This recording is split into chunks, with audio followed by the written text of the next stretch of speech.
காகம் சொல்லும் வாழ்க்கை நியதி. ஒரு காகம் மரக்கிளையில் அமர்ந்து கூவிக்கொண்டிருந்தது. இன்று வெயில் அதிகமாக இருக்கிறதே, எனக்கு தாகமாக இருக்கிறது.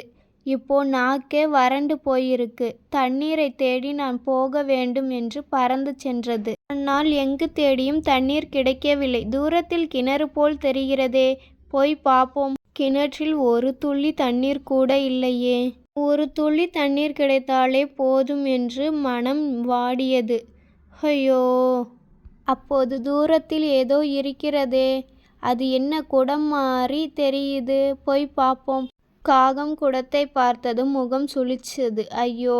குடத்தில் மிகவும் தண்ணீர் குறைவாக இருக்கிறதே. காகம் குடத்தை உடைக்க முயன்றதானால் முடியவில்லை. சரி, தள்ளி பார்ப்போம் என்று முயன்றான். ஆனால் குடம் அசையவே இல்லை. கா கா கா. அப்போது அவன் அருகே சில சிறு கற்கள் கிடந்தன. இவைகளை குடத்தினுள் போட்டு பார்ப்போம். காகம் கற்களை ஒன்றன் பின் ஒன்றாக குடத்தினுள் போட்டான்.